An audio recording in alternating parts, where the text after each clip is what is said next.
프리미어리그 최다 우승 클럽인 맨유는 디 애슬레틱에 따르면 맨유는 시즌 TV 중계권 수입으로만 2억 2,200만 파운드, 약 3,700억 원을 벌어들였습니다.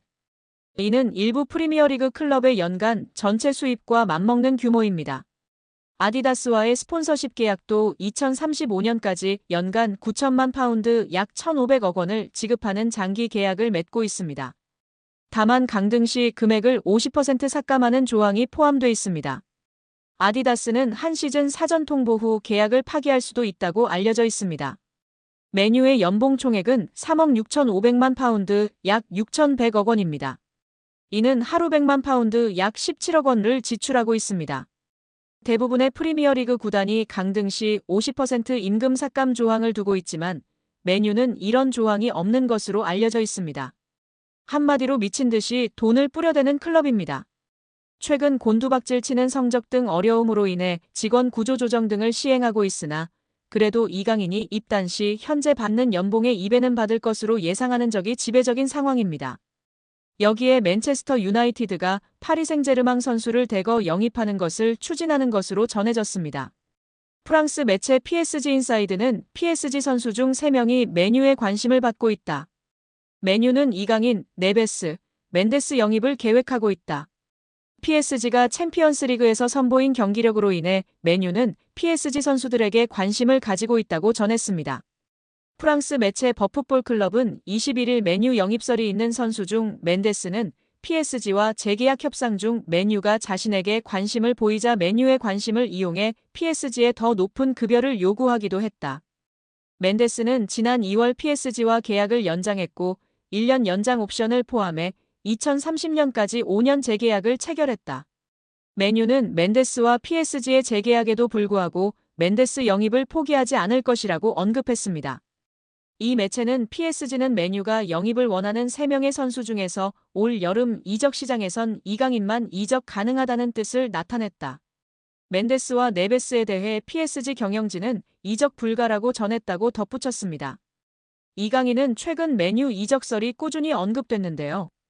다만 이강인은 다양한 이적설에도 불구하고 올 시즌 종료 이후에도 PSG에 잔류할 가능성도 주목받고 있습니다. 프랑스 매체 르파리지앵은 PSG의 캄포스 단장은 이강인과의 재계약을 자신의 우선순위 중 하나로 삼았다. 이강인은 2028년 6월까지 PSG와 계약 기간을 맺고 있다며 시장 가치 3천만 유로로 평가받는 이강인 영입을 원하는 클럽은 넘쳐난다. 프리미어리그의 맨체스터 유나이티드와 크리스탈 팰리스가 이강인 영입을 위해 움직일 수도 있다고 언급했습니다. 맨체스터 유나이티드의 여름 이적 시장에 대한 큰 힌트가 등장했습니다.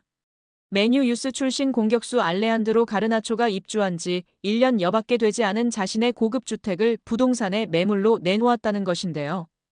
영국 대중지 더 선이 현지 시간 온라인판 기사로 공개한 독점 정보에 따르면 가르나초는 영국 그레이터 맨체스터의 보든 지역에 있는 침실 7개짜리 대저택을 385만 파운드 약 72억 원에 매각하기로 했다. 해당 매물이 시장에 나온 것은 지난 3월 28일로 알려졌다.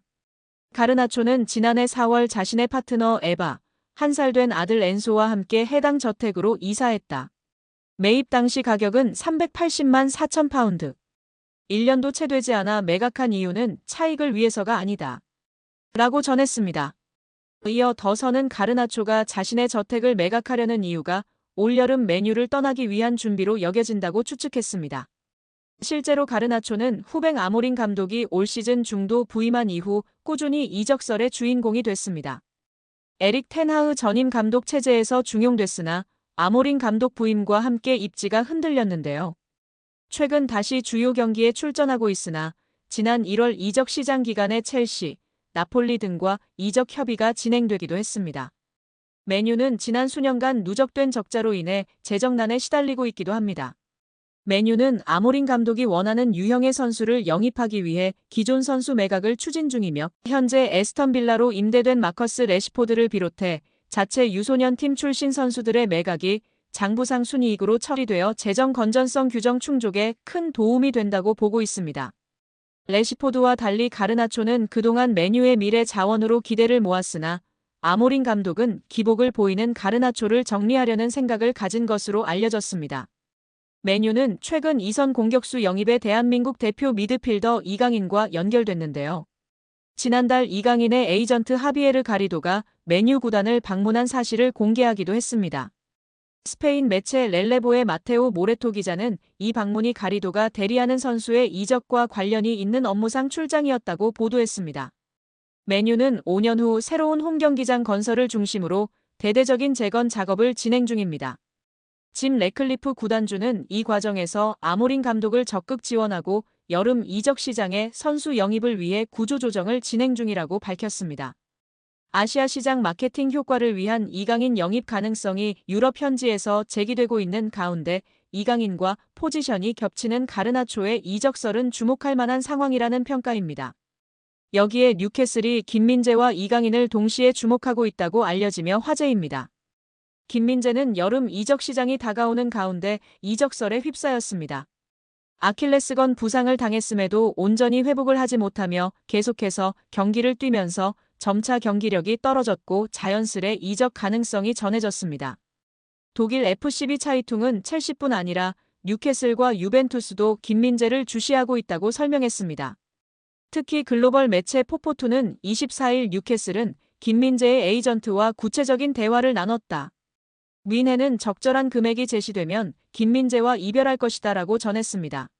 매체에 따르면 뮌헨은 김민재의 몸값으로 5,500만 유로 약 890억 원에서 6천만 유로 약 970억 원을 요구하고 있습니다. 뉴캐슬의 김민재 영입설이 더욱 흥미로운 이유는 이강인에게도 관심을 보이기 때문인데요. 이강인도 김민재와 마찬가지로 이적 가능성이 계속해서 전해지고 있습니다. 이강인은 실제로 지난 겨울부터 여러 클럽에 관심을 받았고 뉴캐슬의 이름도 포함이 됐었습니다. 당시에는 PSG가 이강인을 매각하지 않기로 결정하면서 모든 제안을 거절, 이강인은 프랑스 리그에 남게 됐습니다. 하지만 겨울 이후 이강인의 상황이 달라졌는데요. 이강인은 주전 경쟁에서 밀리며 좀처럼 선발로 나서지 못했고 자연스레 PSG를 떠날 것이란 전망이 전해졌습니다. 최근에는 재계약도 다시 언급됐습니다. 프랑스 푸실은 PSG의 루이스 캄포스 단장은 이강인과의 재계약을 우선순위로 고려하고 있다고 했습니다. 그러나 영국 기브미 스포츠는 PSG는 이강인의 이적료로 4천만 파운드 약 750억 원을 원하고 있으며 현재 뉴캐슬과 크리스탈 팰리스, 맨체스터 유나이티드가 지속적으로 이강인을 추적하고 있다고 설명했습니다. 여러 보도를 종합했을 때 뉴캐슬은 분명 이강인과 김민재에 관심이 있으며 상황에 따라서는 여름 이적 시장에 둘을 동시에 영입하는 그림이 그려질 가능성도 충분한 상황입니다. 2024년 6월 손흥민 선수는 한 여성 어씨로부터 충격적인 연락을 받았습니다. 어씨는 손흥민 선수에게 당신의 아이를 임신했다며 초음파 사진을 보내왔고 이 사실을 폭로하지 않는 조건으로 3억 원을 요구했습니다. 당시 손흥민 측은 해당 사실이 언론에 알려질 경우 자신과 소속팀에 큰 피해가 갈 수 있다고 판단해 3억 원을 지급하고 비밀 유지각서를 작성하게 됩니다. 그런데 문제는 여기서 끝나지 않았습니다. 이후 어씨와 연인 관계였던 B씨가 이 사실을 알게 된 뒤 다시 손흥민 측에 연락을 합니다. 그는 이런 각서가 있다는 사실 때문에 어씨와 결혼할 수 없다고 말하며 위약벌 조항이 과도하다는 이유로 문제를 제기합니다. 처음에는 합리적인 협의처럼 들릴 수 있었지만 이후 B씨는 손흥민 측의 자료를 언론사에 넘기겠다며 7천만 원을 요구했습니다. 결국 손흥민 측은 더 이상 협박에 휘둘릴 수 없다며 이들을 고소하게 된 것입니다. 이 사건은 크게 두 부분으로 나뉩니다. 먼저 어씨가 임신을 빌미로 3억 원을 받은 1차 협박, 그리고 B씨가 비밀 유지각서를 빌미로 다시 협박을 시도한 2차 사건입니다. 법적으로 보면 어씨의 행위는 공갈죄에 해당할 수 있습니다. 공갈죄란 폭행이나 협박으로 사람을 겁먹게 하여 재산상 이익을 취득하는 경우를 말하는데요. 임신 여부나 사진의 진위 여부와 무관하게 상대가 심리적 압박을 받아 금전을 지급했다면 형사처벌이 가능합니다. 또한 어씨와 B씨가 협의했는지 여부도 중요한 쟁점입니다. 만약 둘이 협박을 공모한 사실이 드러난다면 공갈 공동정범이 되어 훨씬 무거운 처벌을 받을 수 있습니다. 현재 수사기관은 두 사람의 휴대전화를 압수해 통신 내용 등을 조사 중이며 특히 디스패치를 통해 공개된 카카오톡 대화에서는 B씨가 수십억 받아서 아파트 사주겠다고 말한 정황도 있어 공모 가능성을 배제할 수 없습니다. 그리고 또 하나의 문제. B씨는 실제로 언론사에 제보를 하겠다며 자료 제공의 대가로 2천만 원을 요구했다고 하는데요. 이 부분 역시 공갈미수에 해당할 수 있습니다. 실제로 돈을 받지 못했더라도 협박이 있었다면 형사처벌 대상이 되는 것이죠. 현재 A씨와 B씨 모두 구속된 상태입니다. 구속은 도주 우려 또는 증거인멸 가능성이 있을 때 내려지는 결정이므로 혐의가 곧 확정된 것은 아닙니다. 그러나 재판으로 이어질 경우 전과가 있는 B씨의 경우 더 무거운 처벌을 받을 가능성이 있습니다. A씨 역시 친자가 아님을 알고도 협박을 했다면 죄질이 더욱 나빠져 중형이 예상됩니다. 예전 사건을 보면 배우 이병헌 씨를 협박해 50억 원을 요구했던 여성이 있었습니다. 이때 공갈미수 혐의로 구속이 됐었는데 항소심까지 가서 징역 1년에 집행유예 2년을 받았었습니다. 다만 B씨가 전과가 있어서 공모가 인정된다면 더 무거운 처벌을 받을 수도 있는 상황입니다. 또 A씨의 경우에도 친자가 아닌 걸 알고도 협박했다거나 조작된 사진을 사용했다거나 이런 게 밝혀지면 또 죄질이 좋지 않다고 볼 수도 있어 B씨보다 더 중한 처벌을 받을 수도 있습니다.